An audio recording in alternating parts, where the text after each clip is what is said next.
Hi guys, my name is Moriah and I'm here to just answer a few questions. Here's my two girls. This is Isla. Isla, can you say hi? Hi. Say hi. She is 20 months and this is Blythe and she is 4.5 months. And you can tell we have lots of fun together. One of the questions I'm supposed to answer is, what is surprisingly easy and surprisingly hard about being a mom? Hi. And Hi. hi. Hi. Okay, go play. I think one of the easiest things about being a mom is just loving your kids. They are the sweetest thing in my life. They bring me so much joy and happiness every day. They really give me a sense of purpose, and they are just, I don't know, they're just everything to me. I don't know where my life would be today without them, and for that I'm so grateful. One of the hardest things I'm finding with being a mom of two is it's real easy to get stressed out, especially when you hear crying all day long and you know they're both upset or they both need you at the same time. That is hard, and it's really important to be able to ask for help.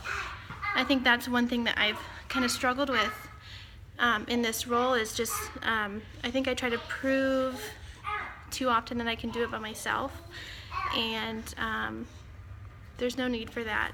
You know, I've got lots of family here, and my husband, my wonderful husband, they're always willing to help.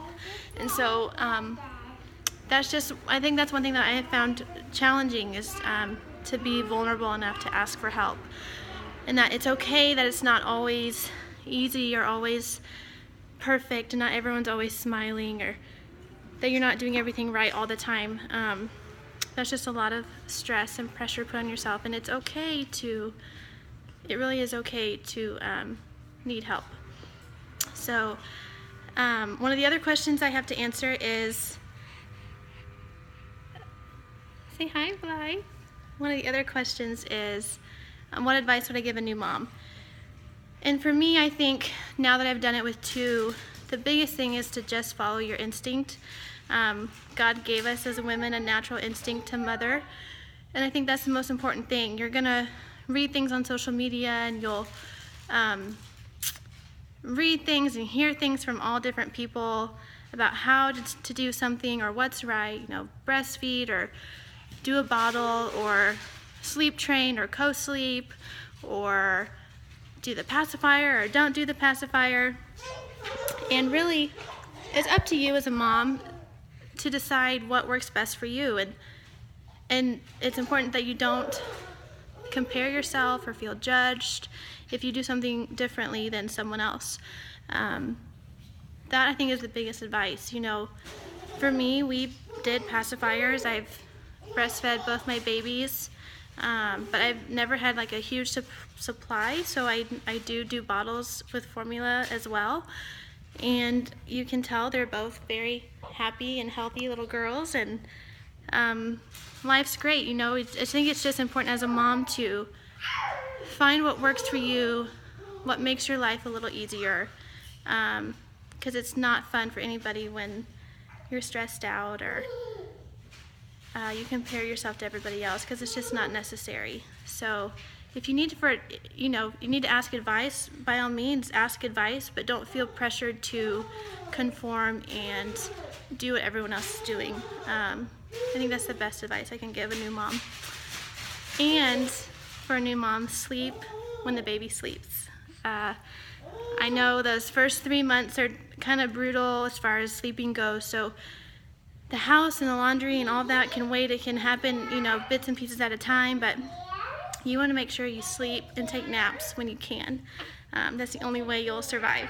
So, and then one of the biggest life lessons I would like to teach my kids is to just have a love and passion for Jesus Christ, and for just living for Him and being kind to people. And you know, I think we're going to instill these rules at our house as always be kind to others, and always tell the truth.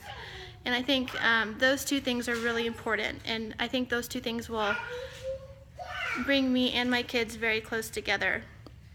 And I want our kids to understand and know the value of family, and I want them to see the love that my husband and I have for one another. I know that's one thing that we constantly strive for, is being that example of what a good marriage looks like, and what a godly marriage looks like, and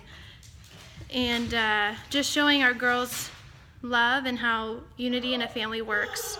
And yeah, I think that's probably one of the biggest lessons I want my kids to know growing up. I want them to know that we as a family are strong together and weak when we're apart and as individuals. So anyways, that's what I got, and thanks for listening. And the girls say bye. Isla, can you say bye-bye? Bye-bye. Bye-bye.